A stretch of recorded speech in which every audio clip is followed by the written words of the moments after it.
사랑과 같이 인사할까요? 예수님의 이름으로 사랑합니다.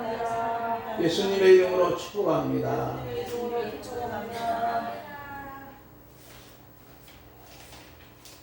법계 많이 들어봤죠? 성경에 나오는 이야기인데 우리 권사님들은 많이 아실 겁니다. 법계가 뭘까요? 법계를 때로는 언약계라고도 하고 증거계라고 합니다. 법계에는 크기가 그렇게 크지 않습니다. 근데 중요한 것은 아카시아 나무로 만들고 금으로 싹 도금한 거 입힌 거예요.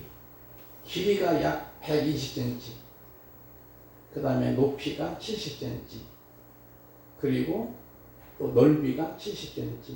이런 상자입니다. 판도라 같은 상자라고 볼 수 있죠. 그리고 이제 제사장이 고리가 있어가지고 매게 되어 있습니다. 네 사람. 그 안에 들어가는 것이 중요해요. 히브리서 보니까 이제 십계명 돌판, 돌비가 들어있고, 그 다음에는 거기에 쌍난 지팡이가 있고, 그리고 항아리 만나 담겨진 항아리가 들어있다 했습니다. 이것은 이제 바로 하나님의 임재를 의미합니다. 하나님의 현현을 의미하는 거예요. 그래서 이 법궤가 돌아온다고 하는 것은 어떤 면에서 물론 하나님은 실상 안 계신 곳이 없지만 구약에서는 대부분이 하나님의 임재를 상징하고, 그러면 지금도 이 법궤가 있느냐? 있을까 없을까요? 만약에 있다고 하면은 관광객 수입만 해도 엄청날 겁니다. 지금은 없어요. 왜 그럴까요? 이스라엘 사람들이 이것을 하나님처럼, 지금 하나님으로, 여러분이 세상에 그 법궤는 하나님의 임재를 의미하고 상징하는 것이지 하나님 아니잖아요. 그런데 요즘에 우상에 이런 대부분이 어떤 형상을 받는, 이것이 신이라고, 부처님이 신이라고, 마리아가 신이라고, 마리아 앞에 가서 예를 표하는 것 신이라고. 아닙니다. 여러분이 중요한 것은 이 법궤는 지금은 없는 거예요. 어떻게 해서 없어졌는지도 몰라. 하여튼 하나님이 없애버린 거예요. 그렇지만 구약에서는 이 법궤가 얼마나 소중한지 모릅니다. 그런데 이 법궤를 그만 뺏긴 거예요. 블레셋 나라한테. 이 블레셋 나라는 5개의 도시가 연합해서 만든 나라입니다. 첫째는 이제 아스돗, 두 번째는 가드, 세 번째는 에글론, 네 번째는 가사, 그리고 에스골론. 5개 도시가 연합해서 만든 나라가 블레셋인데, 블레셋과 이스라엘이 전쟁이 한판 벌어진 거예요. 전쟁에 불리하니까 엘리 제사장의 두 아들, 망나니 이 두 아들이 홈리 베냐스가 전쟁터에 야 법궤를 메고 가면 이긴다더라. 여호수아 장군이 법궤를 메고 요단강을 건너갔으니까 이렇게 해서 법궤를 가지고 갔는데 전쟁에서 대패하는 거예요. 그리고 이 두 사람은 그만 전사하고 말아요.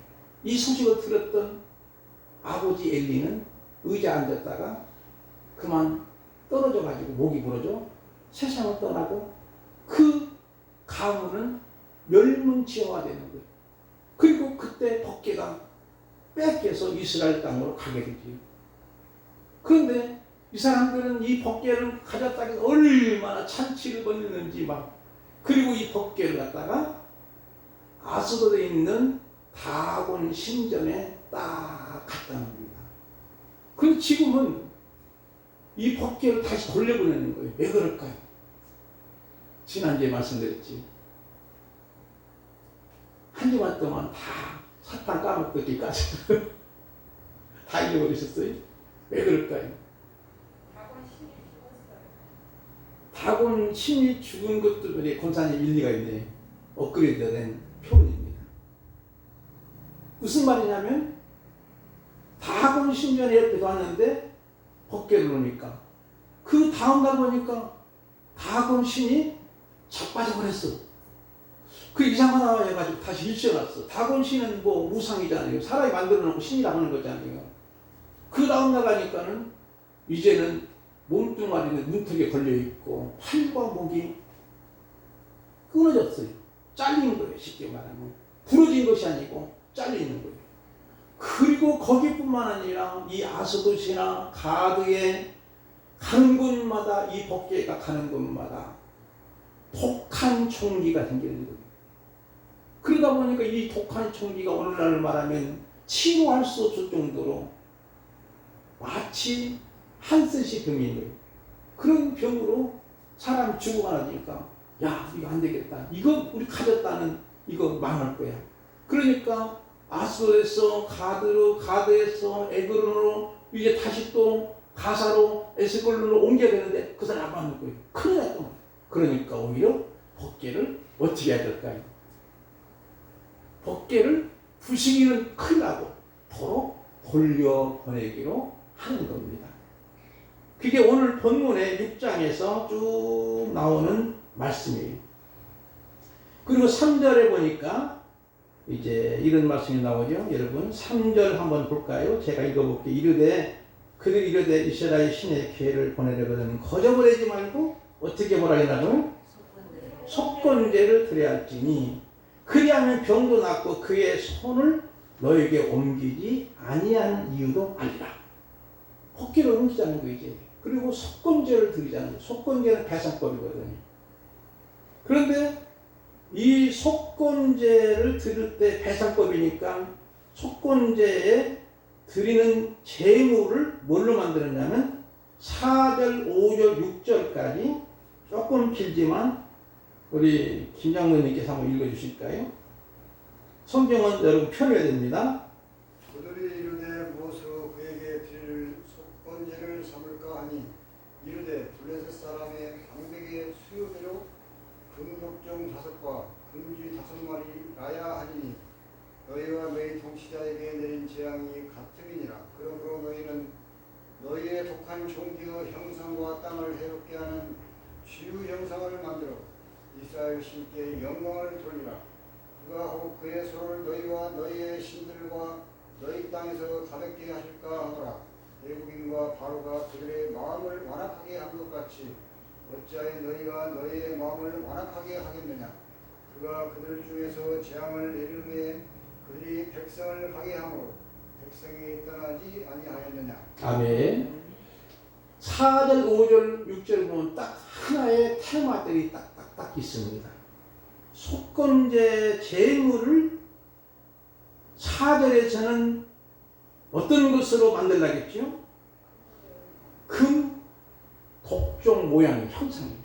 그러니까 이들이 몸에 막 독종이 생기잖아요. 이렇게 꼬르지 같은 것이. 그러면 금으로 그렇게 만드는 거예요. 금으로 만들고. 그렇게 몇 개 만들었다고 했죠? 5개 만들었죠. 그 다음에 금지. 땅을 해롭게 하는 금지 5개를 만들었어요. 금으로 만들었으니까 상당히 가치가 있겠지요. 그리고 나서 이제 5절에 보니까 뭐라고 나오냐면은 이제 그 여호와의 신이 너희에게 가볍게 하실 가노라 하는데요. 그러면서 6절에는 뭐라고 나오니까 바로처럼 마음이 완악하지 말라. 완악하다가 결국은 바로의 장자들이 죽지 않았냐. 이렇게 해서 이제 지금 돌려보낼 계획을 잡고 나서 이제 중요한 것은 이제 보내줍니다. 그런데 여기서 우리는 4절, 5절, 6절에서 짚어볼 말씀이 뭘까요? 왜 이들이 성경에도 없는 속건제 제물을 이걸로 만들었을까? 속건제 제물은 양이나 소, 짐승을 잡아서 드리는 거예요. 근데 속건제물이 아니 이것은 희생이 없는 거 그냥 금으로 만들어가지고 그냥 드리는 거예요. 배상하는 그런 모습인데 이 모습은 무엇을 의미하느냐면은 바로 이들이 하나님을 알지 못하기 때문에 자기들 나름대로 생각대로 바로 그런 방식으로 속건제를 드리는 것은 바로 오늘날 말하면 미신입니다. 쉽게 말하면 우리가 하나님 앞에 예배 드리는 것도 내 생각대로, 내 방법대로, 내 수단대로 드린다고 하면 그것도 역시 미신이에요. 그러므로 우리는 철저히 나의 생각을 부인하고 철저하게 하나님의 방법대로 예배를 드려야만이 하나님이 기뻐하시는 예배가 되는 줄 믿습니다. 마태복음 5장 23절 24절 보니까 그러므로 예물을 제단에 들여다가 거기서 내 형제에게 원망하는 만 일이 있는 것이 생각나거든 예물을 제단 앞에 두고 먼저 가서 형제 화목하고 그 후에 와서 예물을 드리라. 그러니까 서로 화목하지 않고 원망하고 시비하고 누구하고 다투고 나서 하나님 앞에 예물 드리는 것은 하나님이 안 받는다는 거잖아요. 그러나 우리는 보통 그냥 하나님 앞에 나가서 뇌물처럼 막 엄청난 많은 제물을 드리면 하나님이 홀딱 반해가지고 나에게 엄청난 복을 주실 거야. 이런 생각은 꿈에도 생각해서 안 돼요. 이것은 미신이에요. 간혹 보면 그런 분들이 있을 수 있는 거예요. 여러분 이번에 예배당을 있는데 여러분이 적어도 장로님들은 적어도 50평을 바쳐야 되고 권사님들은 10평도 바쳐야 되고 그러면 하나님께서 복을 주시는데 쌓을 곳이 없도록 부어줄 것입니다. 이것도 미신입니다. 그런 것이 아니에요. 정말로 하나님 앞에 예배드릴 때는 우리가 무엇보다 영어로 진정으로 드리는 거예요. 하나님을 사랑해야 돼요. 하나님을 경외해야 돼요. 하나님을 존경해야 돼요. 그런 마음으로 예배를 드릴 때만이 하나님이 기뻐하시는 줄 믿습니다. 그러면서 마가복음 11장 25절은 서서 기도할 때 아무에게나 혐의가 있거든 용서하라 그래야 하늘에 계신 너희 아버지께 너희 허물을 사하여 주시라고 했잖아요. 용서하지 않고 이를 툭툭 가리면서도 하나님 앞에 예배드리는 것도 역시 합당치 않는 거예요. 로마서 12장 2절도 보니까 그러므로 형제들아 내가 하나님의 모든 자비하심으로 너희를 권하노니 너희 몸을 하나님이 기뻐하시는 거룩한 상제물로 드리라. 이는 너희가 드릴 영적 예배니라. 상제물로 드리라. 이런 뜻은 뭐냐면 살아있는 예배를 드리라고 하는 그런 모습이죠. 그러면서 우리가 이제 7절 8절로 이제 법계 운반을 분리해서 어떻게 준비했는가. 7절 8절은 우리 김명식 목사님이 또 읽어주시면 되겠습니다. 그러므로 새 수레를 하나 만들고 멍에를 내어 보지 아니한 전나는 소 두 마리를 끌어다가 소의 수레를 메우고 그 송아지들은 떼어 집으로 돌려보내고 여호와의 궤를 가져다가 수레에 싣고 첫 번째로 드릴 금으로 만든 물건들은 상자에 담아 궤 곁에 두고 그것을 보내어 가게 하고. 아멘. 지금 법계 운반을 위해서 블레셋 사람들이 어떻게 준비하죠? 첫 번째는 수레를 만들었는데 새롭게만 어디서 뭐 사온 것도 아니고 중고품도 아니고 새 수레 만들었잖아요. 만들어가지고 소와 암소, 어미소를 2마리 끌어다가 멍에를 씌워가지고 그것도 한 번도 끌어보지 못한 쉽게 어미소예요. 그리고 새끼가 딸려있어요. 그런 어미소를 한 번도 끌어보지 않는 그것을 준비해가지고 그렇게 하는 거예요. 자, 여러분 생각해 봅시다. 이 모습 속에서 우리가 중요한 것은 그리고 나서 그들이 이제 어미소를 준비하고 새끼 딸린 거고 그러니까 이 어미소는 새끼가 있으면 젖을 먹이는 새끼 어미소니 그 젖이 퉁퉁 불어있을 거 아니에요. 새끼는 따라가는 것이 아니고 집에 떼어놓고 이런 식으로 지금 법계를 운반하려고 하는 이 꼼수가 있는 거예요.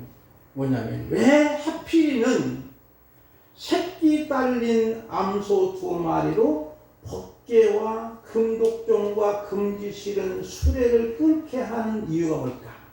9절 말씀이 답입니다. 우리 홍 권사님 읽어주시고 답을 해주시면 더 좋겠습니다. 보고 있다가 만일 걔가 그 본 지역 길로 올라가서 SNS로 가면 이 큰 재앙은 그가 우리에게 내린 것이요 그렇지 아니하면 우리를 친 것이니 그의 손이 아니요 명이 당한 것인 줄 아니라 하니라. 아멘. 자, 왜 이렇게 일부러 의도적으로 어미소, 그리고 두 마리가 가려면은 사실은 제대로 보조가 한 마리 못 가잖아요. 두 마리 어미소 다 새끼 딸린 거예요. 근데 이 두 마리를 통해서 수레를 끌고 가가는데 법궤를 싣고 금독종과 금쥐를 5개를 싣고 보내는 거예요. 그럼 의도적으로 왜 이들이 이런 꼼수를 썼을까요? 재앙이 내리는지 안 내리는지 확인하려고.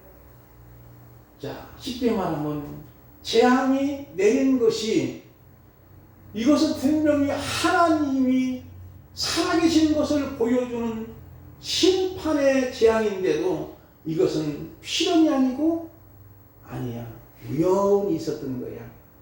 이것을 그들이 알고자, 쉽게 말하면 일반적인 상식적인 생각에서는 여러분 생각합시다. 어미소가 쉽게 말하면 가면 어디로 갈까요? 우리 전청환사님 새끼들 하는데, 그럼 새끼는 더 오라는 거요. 젖은 불러 있으니까, 새끼도 울고 어미도 울고 있으니까 모성애를 쉽게 말하면 이용해가지고 그렇게 다시 돌아오면은 우연이고, 그냥 그대로 빰뜻이 대로로 가면은 필연이고 하나님이요, 하나님이 재앙 내린 거야. 이렇게 그들이 인정하고자 의도적으로 꼼수를 쓰는 그런 모습을 보게 되는 거예요. 여러분이요, 세상 사람들은 이렇습니다. 분명히 하나님의 큰 그림, 피처, 큰 그림인데도 그것을 인정하지 않는 거예요. 여러분과 저는 하나님의 큰 그림 안에 있는 줄 믿습니다. 큰 그림 안에, 하나님의 그림 안에 있어서 하나님의 전적인 계획 안에 있는 것이지, 내가 이렇게 저렇게 계획을 세운다 할지라도 하나님이 예스 하면 되지만 노 하면 안 되는 거예요. 그런 모습에서 우리가 중요한 건 뭘까요? 바로 우리는 하나님의 헐작품으로서 하나님의 뜻대로 살아가는 것이 최선의 방법이라고 하는 것을 보여주지. 자, 이제 이 두 마리 어미소, 새끼 딸린 어미소가 가게 됩니다. 정말로 이들은 본능대로 가야 되는데 그렇지 않는 모습이 나오죠. 이제 13절로 한번 가볼까요? 13절 가보니까 이제 벳세메 사람들이 이제 골짜기에서 미를 밀다가 눈을 들어 개가 오는 것을 보고 기뻐했다는 거예요. 그러면 이 두 마리 어미소가 어떻게 갔을까요?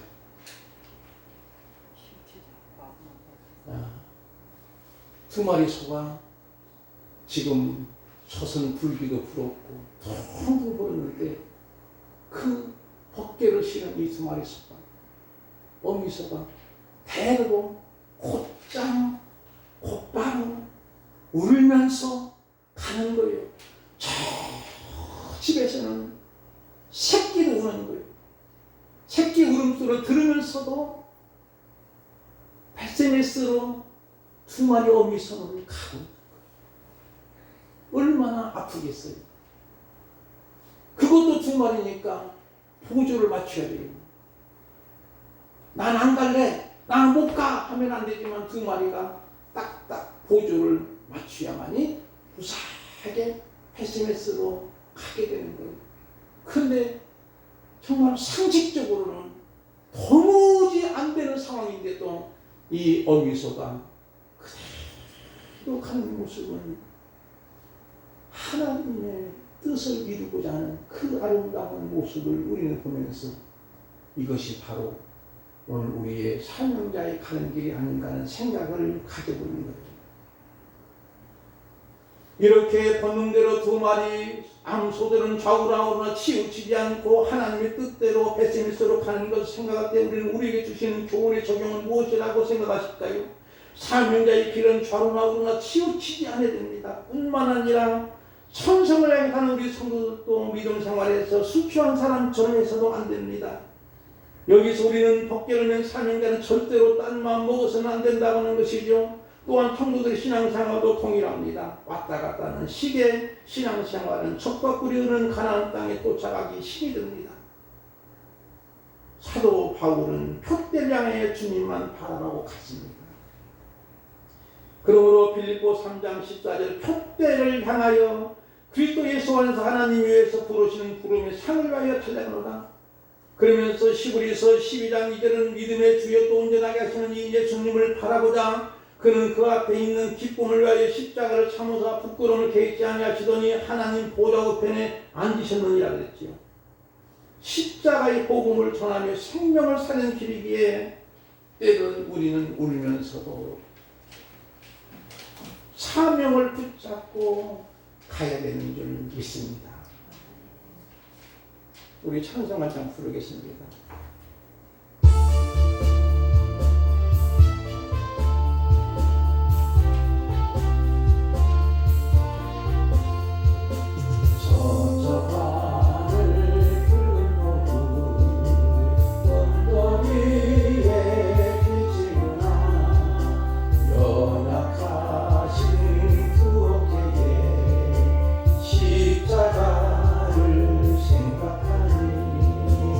머리에 쓴 가시관과 몸에 걸친 붉은 옷에 피 흘리며 걸어가신 영문 밖에 길하네.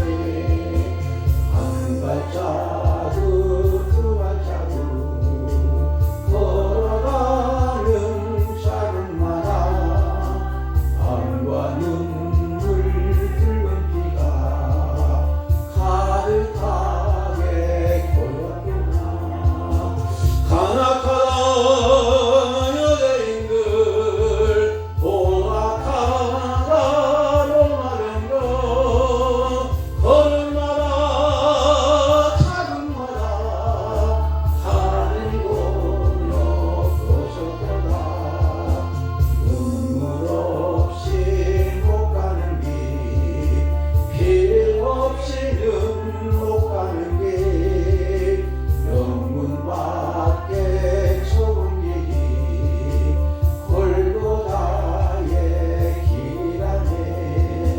영생의 법 얻으려면 이 길만을 걸어야 해.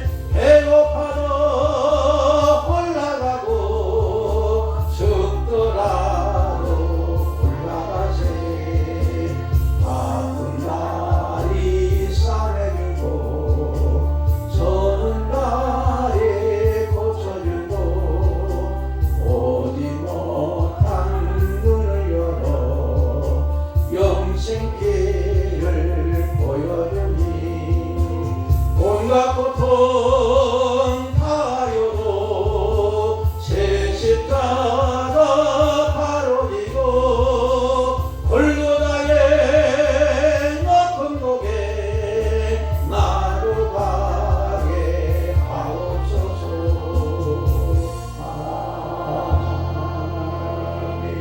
아멘. 이 길은 십자가의 길입니다. 우리가 곰곰이 생각해 보면 저도 마찬가지고 여러분도 마찬가지고 우리 신앙생활은 십자가의 길을 가는 것이죠. 사명자입니다. 집에는 어린 새끼들이 있습니다. 이 새끼들이 울고 있어요. 자식들이 울고 있는데도 하나님 사명 때문에 갈 수밖에 없는 그런 모습을 보면서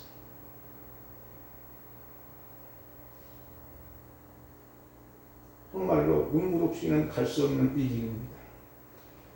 그리고 우리 권사님들 같이 언제나 고조를 마치며 갈 때마다 때는 타고 흐뭇했습니다. 사명자의 길이 비록 때로는 좁은 길일지라도 그 길은 생명길인 줄 분명히 믿습니다.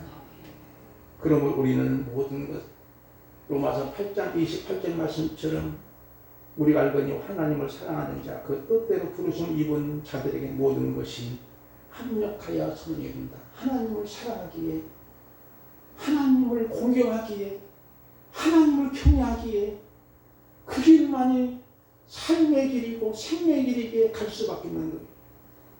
그래서 지금까지 지내오는 거 주의 것이 느는데 뒤로 돌아볼 때마다 하나님의 전적인 은혜, 모든 걸 보니까 하나님의 큰 그림 안에 제가 있었더라고. 여러분도 그럴 겁니다. 내가 무엇을 하려고 하더라도 하나님이 노하시면 안 되더라고. 그래서 나의 가는 길을 그가 아시나니 나를 달려나시면 내가 수문같이 나오리라 하는 말씀을 주시는 거예요. 사랑하는 성도 여러분, 이제는 1절로 올라가서 마무리를 하겠습니다. 1절 말씀을 우리 호흡자 집사님 한번 읽어주실까요? 여호와의 개가 블레셋 사람들이 거기 있는지 알아라. 답이라 아니 따라라. 예, 여호와의 개가 블레셋 사람들이 어디에 있다고요? 지방이. 뭐 지방이 있는 것이 아니라 여러분이 성경을 보니까 히브리 말로 1번에 넣고 줄을 달아는 뭐라고 나왔지? 틀. 쉽게 말하면 틀판에 버린 거예요. 이 소중한 것을, 소중한 하나님 말씀을 글판에 버려서는 안 된다는 것을 우리에게 보여주는 거예요.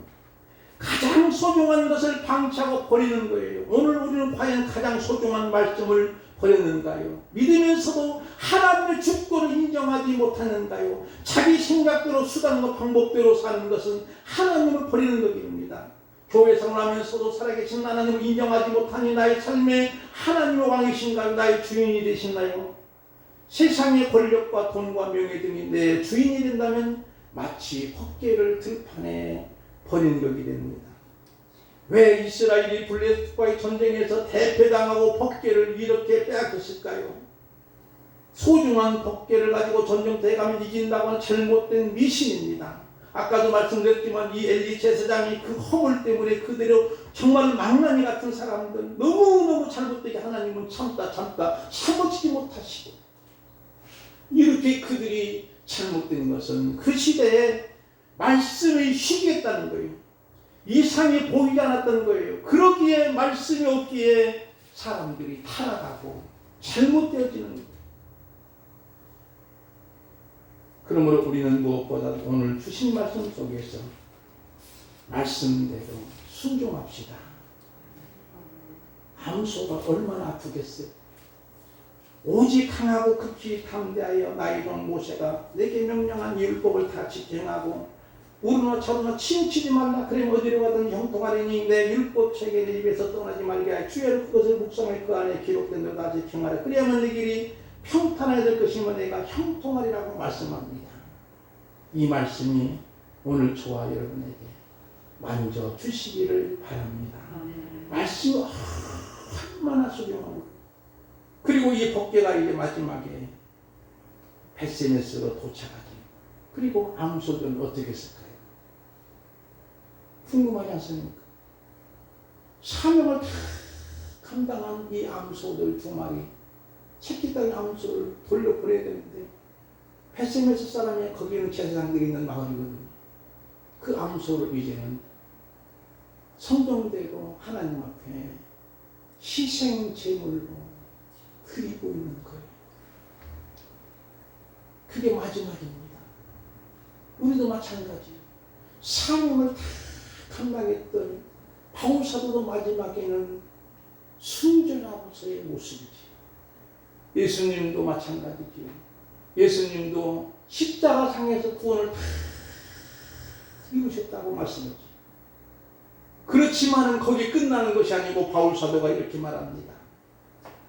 전쟁과 같이 내가 벌써 부어지고 나의 떠날 기약이 가까웠도다. 나의 선한 싸움을 싸고 나의 달려갈 길을 마치고 믿음을 지켜서 이제 오른 나를 위해 의의 멸류관이 예비됐다는 거예요. 전쟁과 같이 벌써 부어진 것은 내가 지금 이미 사형틀 앞에 있다고 하는 거예요. 그런데 나를 위해 의의 멸류관이 예비됐다고 고백하고 있는 거지. 와, 저와 여러분들 의의 멸류관, 죽도록 충성할 때 생명의 멸류관 있을 줄 믿습니다.